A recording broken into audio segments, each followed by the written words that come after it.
சரிண்ணே அண்ணா எனக்கு 2 glass tea ಬೇಕಣ್ಣ ಏ ಮಾಡಿ ಅಣ್ಣ ಏ ಮಾಡಿ ಅಣ್ಣ ಅಣ್ಣ 2 ಗ್ಲಾಸ್ ಟೀ ಬೇಕಣ್ಣ ಅಣ್ಣ 2 ಗ್ಲಾಸ್ ಟೀ ಬೇಕು ಏ ಮಾಡಿ ಅಣ್ಣ 2 ಗ್ಲಾಸ್ ಟೀ ಬೇಕು ಒಂದು ಬಜ್ಜಿ ಬೇಕು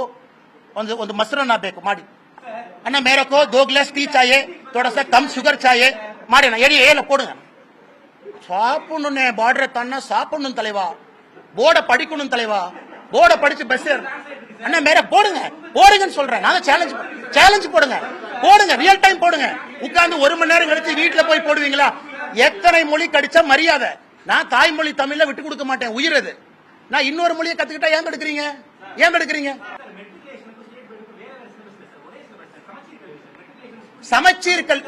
சமச்சீர் கல்வி கொண்டு போன நீங்க கட்டாய தமிழ் மொழி ஆக்குனீங்களான்னு நான் கேட்கிறேன் மெட்ரிகுலேஷனுக்கு சமச்சீர் கல்வியை கொண்டு போனீங்க தமிழ் மொழி கட்டாயம் ஆக்கிருக்கீங்களா இல்ல ஏன் ஆப்ஷனலா இருக்கு ஹிந்தியை பத்தி நான் பேசல எனக்கு ஹிந்தி வேண்டாம் நான் கேட்பது தமிழக அரசு நடத்தக்கூடிய மெட்ரிகுலேஷன் பள்ளியில ஆங்கில மெட்ரிகுலேஷன் பள்ளியில தமிழ் கம்பல்சரி இல்லையே தமிழ் ஆப்ஷனலா தான் இருக்காங்க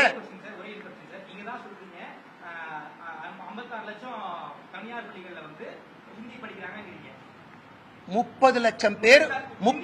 பேர் 3வது மொழி நல்லா சொல்றேன் தலைவா சப்ஜெக்ட் ப்ரிப்பேர் பண்ணிட்டு பிரஸ் கான்ஃபரன்ஸ் வரணும் வாய்க்கு வந்தெல்லாம் பேசக்கூடாது 30 லட்சம் பேர் 3வது மொழி பிரெஞ்சா இருக்கலாம் ஹிந்தியா இருக்கலாம் அன்பில் மகேஷ் பொய்யாமொழி பிரெஞ்சு படிக்கிறாருன்னா அந்த 30 லட்சத்துல அன்பில் மகேஷ் பொய்யாமொழி பையனும் ஒருத்தர்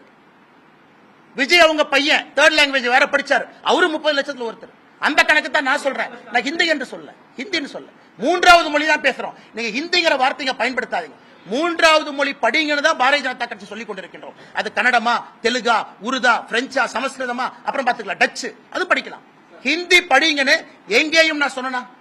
ஹிந்தி படிங்கன்னு பாரதிய ஜனதா கட்சி எங்கே சொல்லிச்சா ஹிந்தி படிங்கன்னு பாரதிய ஜனதா கட்சியினுடைய தொண்டர் எங்கே சொல்றமா 3வது மொழி படிங்கன்னு தான் சொல்றோம் இதை கிளாரிபிகேஷன் நம்ம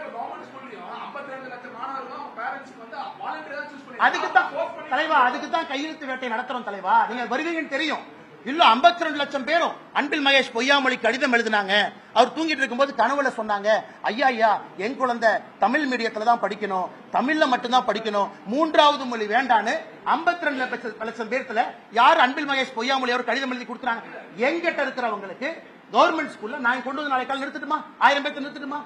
கவர்மெண்ட் ஸ்கூல்ல படிக்கக்கூடிய பசங்களுடைய தந்தைய கொண்டு வந்து அலுவலகத்தில் நிறுத்திட்டுமா எனக்கு 3வது மொழி வேணும் கேட்டு அவங்க போராட்டம் பண்ணுவாங்க